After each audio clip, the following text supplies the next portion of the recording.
Good afternoon and welcome to this JPC briefing. My name is Estia Ari, Press Director at the JPC. While the developing agreement between Israel and Hamas is still in flux, and there are a lot of moving parts, one issue that is part of the agreement is the release of Palestinian prisoners from Israeli jails. This has also been the case in previous agreements. In many cases, those released went on to commit terrorist acts against Israelis. Yahya Sinwar, the man behind the October 7th attack, was also released in a similar agreement. So we want to ask this afternoon, who are the potential prisoners to be released? What will be the process? And to address these issues, I'm pleased to welcome this afternoon Ilan Borreda, a retired Brigadier General in the Israel Prison Service. Attorney Borreda served in the IPS for more than 3 decades, including as head of the Intelligence Division. And thank you so much, Attorney Borreda, for joining us this afternoon. You're welcome.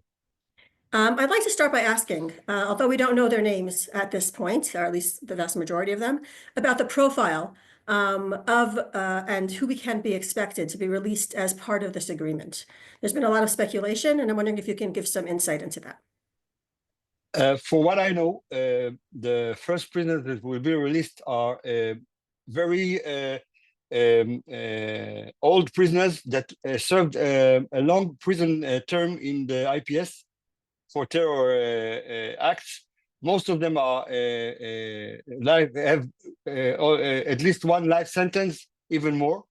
One of them is Nail Barghouti. Nail Barghouti is the oldest prisoner in the Israeli prison service.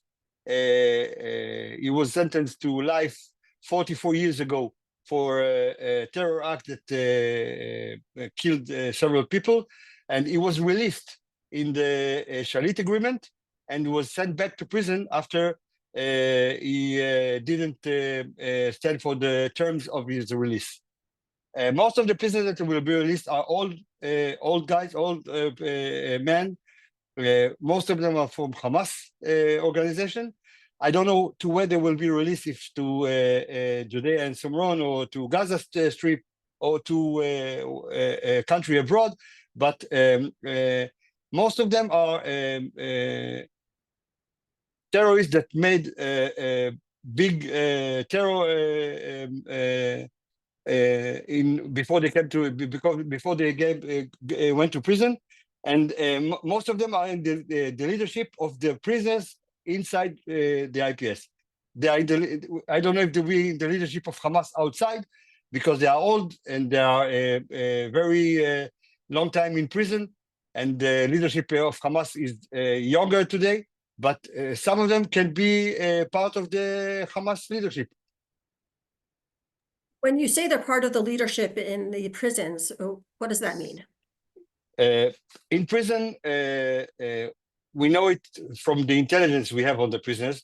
They are still seeing themselves part of the terror organization. For example, the prisoners from Hamas see themselves part of the Hamas terror organization, from Fatah, from Islamic Jihad, and so on. And inside the prison, they decide for themselves. It doesn't mean nothing for the IPS, but for themselves, they have a leadership. And for example, the negotiation to this agreement that is going now, I believe that some of the prisoners in prison were in negotiation with Hamas outside, using, I believe, lawyers to take the information outside.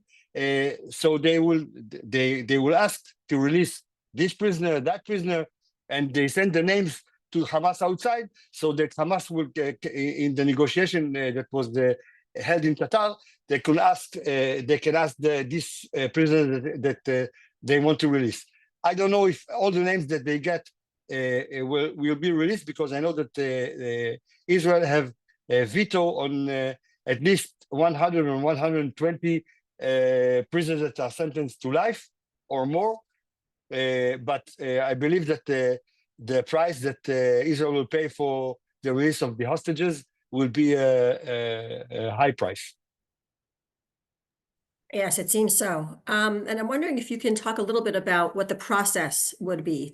What is the process for, at least once an agreement is finalized? Will there be legal challenges? And, for example, from families of the victims, And if so, what would be the window for those kinds of challenges, and what would be the impact? The first challenge that the legal challenge that will be is the opportunity to families or organization to appeal the Supreme Court against this agreement.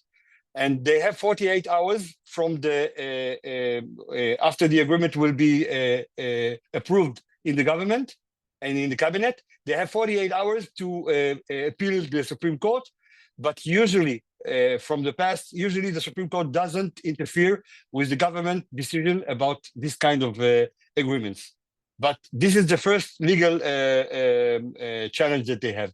Do we have other challenge? But they are not so hard to solve, because you have to have a paper to release. Because if somebody was sentenced to life and is released before he finished his sentence, you have to have a certificate from court, from the president or whatever, to release him before his sentence is finished.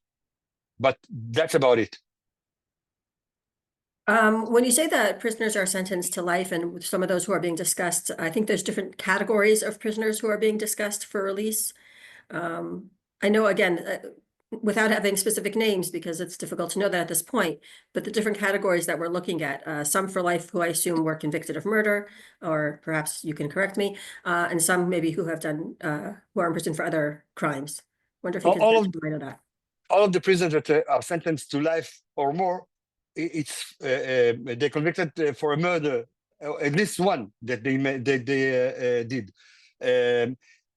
But it doesn't mean that the other prisoners that are not sentenced to life are less dangerous than them, because the younger prisoners that will be released were part of the military Hamas division outside, or in Judea and so in Samaria, or in Gaza. So they are not less dangerous than the others. But the eye goes to all those prisoners that are sentenced to life. And this is, for example, the highest price, because there are families that the loved one were murdered, and these prisoners were the murderers and the terrorists that did it.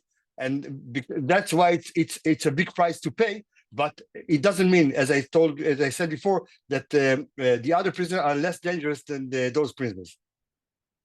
Well, taking that into consideration, the fact that you say they're not any less dangerous, and you say, it's unclear at this moment where the released prisoners would go. What are the options, and then what can we expect? I know in the past we've seen released prisoners return to terror activities, including murder. And so considering, the questions of where they could go and what kind of steps would be taken to perhaps prevent that. Israel should be prepared that all the prisoners that will be released will come back and will continue to act terror acts outside after they will be released. Maybe not all of them will continue to do terror acts because of their age, because they're old, because they don't want it anymore. But this is the thing that Israel should be prepared to, Shabak, Mossad, and everybody. But if they will be released to Judea and Samaria and so on, they could continue to do terror, but it will be easier to arrest them again if they will be released to Gaza or to Qatar or to Turkey or Lebanon, as all these other deals that were made before. It's harder to catch them. And as we know, Yahya Sinwar was released in 2012 in the Shalit agreement. And we saw what he did from his release until he was eliminated by the IDF not long ago. So it's better to be able to control these prisoners, and I think that the easiest way to control them is if they are close to our borders. Okay, that's an interesting take. So I'm wondering, you mentioned the Shalit experience, and certainly that's forefront in a lot of people's minds. And I'm wondering what lessons learned from that experience you would see, both in terms of the process of what's happening now and what we can see going forward. I think that one of the lessons that was taken from the Shalit agreement, that at least 65 prisoners that were released in the Shalit agreement were arrested again, and some of them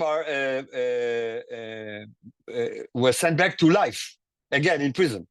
Unfortunately, two of them will be released probably in a few weeks from now, but at least 65 of them were arrested again, and some of almost 50 were eliminated in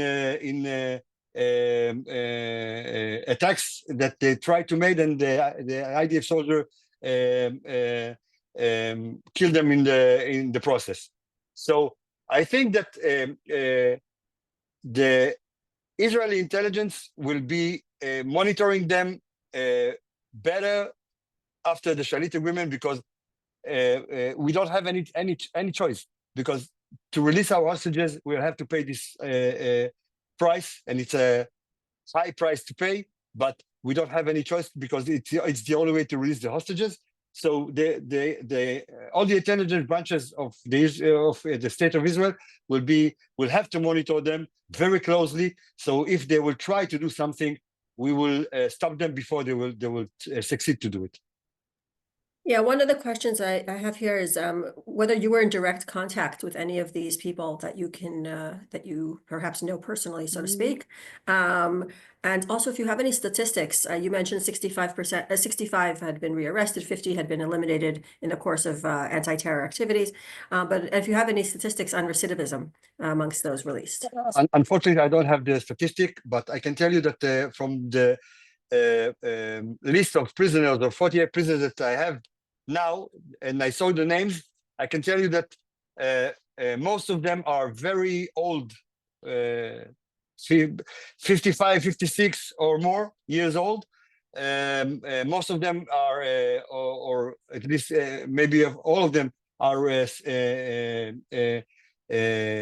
sentenced to life or more. And as I told you, two of them were released in the Shalit agreement and were arrested again. If I know them, yes, I know them. I was a director or warden in 5 prisons before I was retired, and some of them were prisoners in my prison that I managed. So I know them very well, unfortunately. Unfortunately. Indeed, and I have another question here coming in. They're asking if you can share some insights about the name Marwan Barghouti, which seems not to be included. I know from some sources that he has not been very relevant status within the jail, that he has not had a very relevant status within the jail, while he's considered a symbol internationally, also as a potential figure in the PA. What do you think between this dichotomy? Marwan Barghouti is, as you said, is a symbol. So because it's a symbol, I don't believe that he will be released. But we can never know, and we don't know the terms of the deal. But I believe that he won't be released. And there are also, for example, at the Shalit agreement, the Israeli government veto at least 6 or 8 prisoners that are symbols. For example, Abdallah Barghouti, Hassan Salameh, and so on. And Israel didn't release them. Hamas demanded them, and Israel didn't release them. So I believe that in this agreement also there will be many prisoners that won't be released because they are symbols and because they are dangerous. Although, as you've said, sometimes even those that don't seem to be so end up being so as well. There's been also some talk about the deciding how many prisoners per hostage with this terrible math that people are doing, really horrific math. But I'm wondering if you have thoughts on that as well. Listen, for our hostages, there's no price. Okay, so the negotiators in Qatar. I believe that the rational thing to do is 1 hostage for 1 prisoner. But as you see, Hamas asks all the time, asks for many prisoners for one hostage or one soldier that is in captivity. So as I started saying, for Gilad Shalit, Israel released 1,027 prisoners, so, which is a lot. And the math. But yes, but they still release them because Israel is always doing everything they can. The state of Israel is doing everything they can to bring back soldiers or hostages that were taken. So the price, it's not for me or for any citizen to say if it's a high price or low price. That's for the negotiators and for the government to say. For this agreement, as what I understand, that for the soldiers, Israel will release 50 prisoners for each soldier that will be released, and for the citizens, I think it's about 30 prisoners for each citizen. That's for what I know, but I can be wrong. And, this is a very strange situation where we don't quite know who on that list of the people that we're receiving back are alive, who unfortunately are no longer. And how does that play into, again, to this terrible math that people are doing? I think that the first problem that Israel will not know until the last minute how many prisoners they will be released, because the number of prisoners that will be released is how many hostages, how many life hostages will be released from Hamas. So Israel will not know until the last minute how many prisoners they will have to release. So I hope that from the first 33 hostages that are supposed to be released, and I hope that everybody from them is alive. But from what we heard, some of them are not alive, and we don't know who. And we'll know it only at the last minute. When Hamas will say, okay, he is released today and he is alive, or unfortunately is not alive anymore. So only then Israel will know how many prisoners to release. Okay, so on that, I've got two final questions. One is, can only families of terror victims appeal to the Supreme Court, or can anyone appeal these issues? Families can appeal, but also civil organization for human rights, or for the care of security to the security of Israel. They can also apply to the Supreme Court. I see. And also on this question, well, if we are, as you say, only going to know at the very last second who's being released, will these, and therefore that's going to play into the number of prisoners that Israel will have to release. How does that play into any court action that may stop or delay this? The court action is not individually for each prisoner. It's for all the agreement. So I don't believe that, as from what I know and from the past, we know that the Supreme Court doesn't interfere with the government decision on this kind of agreements. But nevertheless, if somebody appealed to court, he appealed on the agreement and not on the specific names of the prisoners that will be released. I see. So it's so it would be done, for example, now as a general idea without knowing even who's on the list specifically. And they have only 48 hours from the government decision to appeal to court, and after 48 hours, the Supreme Court will give his decision. And then there cannot. And then it's a done deal. Yes. I see. Okay. I want to thank you very much on these very, very busy days that you took the time to join us. You're welcome. I also thank my colleague Matthias Sakal and Jonathan Beck for facilitating this webinar.